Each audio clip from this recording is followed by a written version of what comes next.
Mercredi, la Russie a effectué des tirs d'essai de missiles balistiques afin de simuler une frappe nucléaire massive en réponse, et a annulé sa ratification d'un traité interdisant les essais atomiques.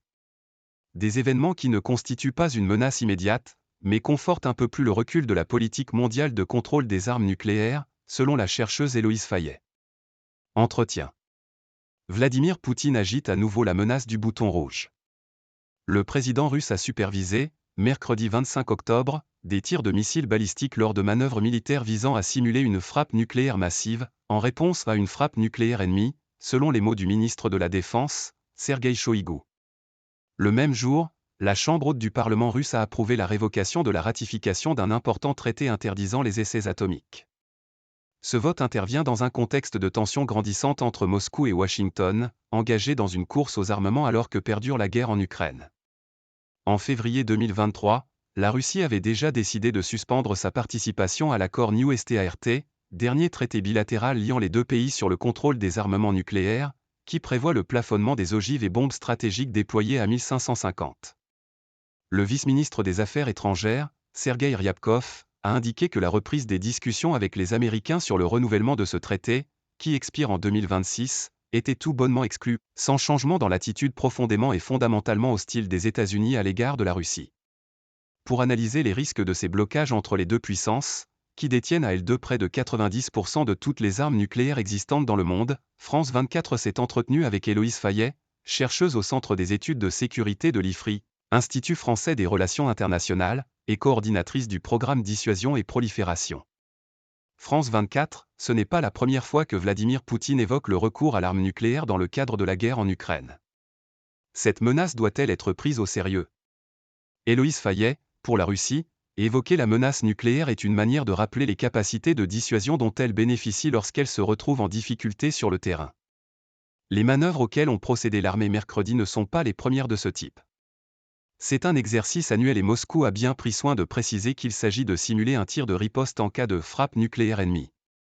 À mon sens, aucun signe ne permet de dire que le président russe pourrait déclencher l'arme nucléaire.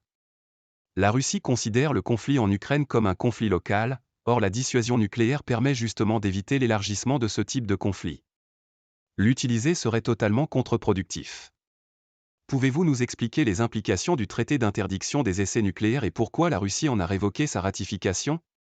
Ce traité interdit l'ensemble des essais nucléaires, y compris les essais souterrains, les seuls encore possibles du point de vue du droit international depuis l'accord de 1963 qui proscrit les essais nucléaires dans l'atmosphère, dans l'espace et sous l'eau.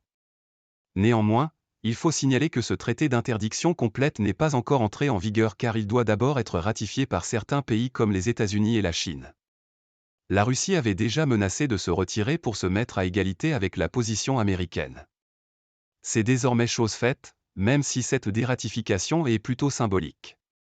Dans le contexte actuel de tensions accrues avec Washington, la Russie veut être prête, dans l'éventualité où les États-Unis conduiraient des tests, même si en réalité aucune des deux parties ne le souhaite. Pour la Russie, il s'agit plutôt d'un effet d'annonce visant à critiquer des normes considérées comme imposées par l'Occident.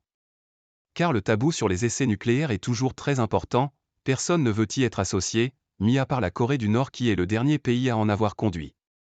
Concernant l'accord New START, sur le contrôle des armements nucléaires, des négociations sont-elles encore possibles ou l'accord est-il voué à expirer en 2026?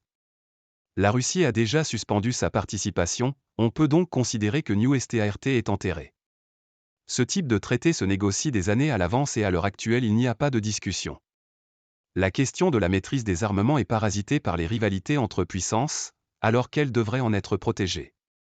Elle pâtit des tensions entre Moscou et Washington mais aussi entre Washington et Pékin.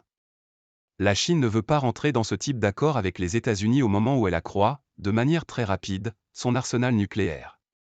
Mais elle demeure encore derrière Washington et Moscou. Cet accroissement est essentiel du point de vue de Pékin pour affirmer son statut de première puissance mondiale. À l'inverse, les Américains, qui souhaitent limiter la puissance chinoise, y sont évidemment favorables.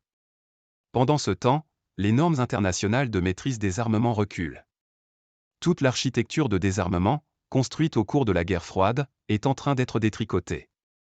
Depuis les attaques du Hamas en Israël, une nouvelle guerre a éclaté. L'État hébreu est la seule puissance régionale à posséder l'arme nucléaire. pourrait-il envisager d'y avoir recours en cas d'embrasement? Tout d'abord, il convient de rappeler que la doctrine nucléaire israélienne est très particulière car l'État hébreu ne dément ni ne confirme posséder cette arme, bien que l'on sache qu'ils l'ont. Ensuite, posséder l'arme nucléaire sert avant tout à dissuader un autre État d'utiliser la sienne. Son rôle est donc très décalé par rapport à la situation de conflit vis-à-vis du Hamas, qui n'est pas un État et ne possède bien sûr pas cette arme. De plus, un emploi sur un territoire aussi petit que la bande de Gaza est complètement inenvisageable car bien trop dangereux pour Israël. Son utilisation paraît hautement improbable dans le cadre de ce conflit, même si celui-ci était amené à s'étendre.